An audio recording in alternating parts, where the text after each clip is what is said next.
Very shy, she just doesn't want to come in front or ask it herself. She says her question is about will of Allah. She says, I keep hearing everything is the will of Allah. Whatever happens is the will of Allah. And they say that everything is written already. So then where is the freedom of choice? When Allah gave me freedom of choice, whatever I do, if anything happens, they say, oh, this was written and it's the will of Allah. Then she also says, even with Adam and Eve, similar happened. And if you could explain, if there is so much, everything is written down, then what is my freedom of choice? Sisters asked a very good question, very important question. That if everything is the will of Allah, then where is the freedom of choice? And this is a question not only asked by non-Muslims, even asked by Muslims. It's talking about qadar. That if it is mentioned in destiny, that I'm going to rob, and if I rob, who's to blame? Allah is to blame. If it is mentioned in destiny, I'm going to commit murder, and I commit murder, who's to blame? Allah is to blame. So where is the free will? So if it is the will of Allah, or if it is mentioned in the destiny, I'm joining both together, then where is the free will? The reply to this question is, it's compulsory that every Muslim should believe in qadar, but you should understand what is the meaning of destiny.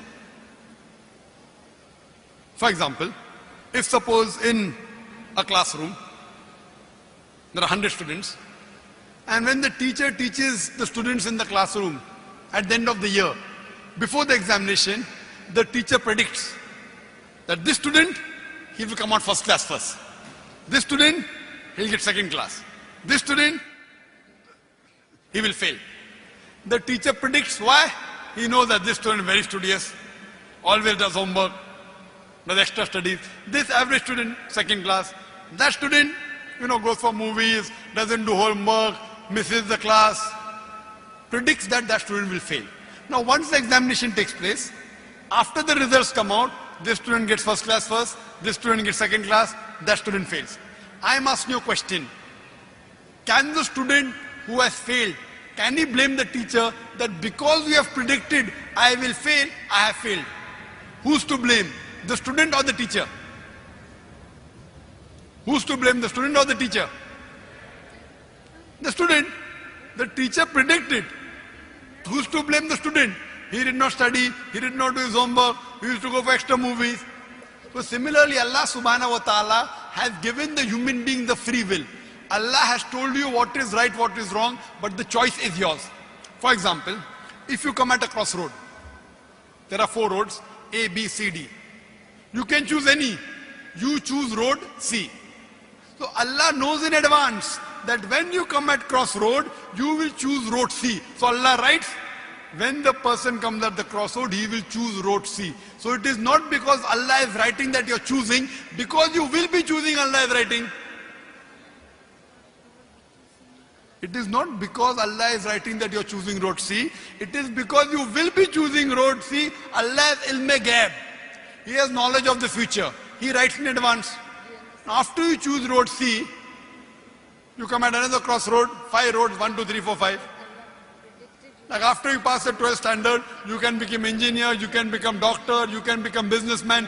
You choose to become a businessman. Choice is yours. But Allah knows in advance that after you pass standard 12th, you will choose to become a businessman. It is not because Allah is writing that you are becoming a businessman. Because you wanted to become a businessman, Allah is writing in advance.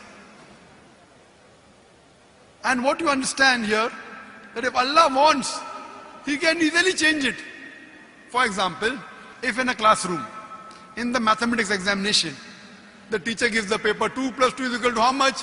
Now why she is supervising, the student writes 2 plus 2 is equal to 5. The teacher will not correct, the teacher can correct. But if the teacher corrects, you will say the teacher is unjust. If teacher says, don't write 5, write 4. All the other students will, this is examination. Why are you interfering? So if Allah wants, He can change. But because He has given you free will, He is letting you take your decision. So this life is a test for the hereafter. As Allah says in Surah Mulk chapter 16 verse number 2, Alladhi khalaqal mauta wal hayata. It's Allah who has created death and life to test which of you is good indeed. So this life is a test for the hereafter. Allah has given you and shown you the rules, what is good, what is bad.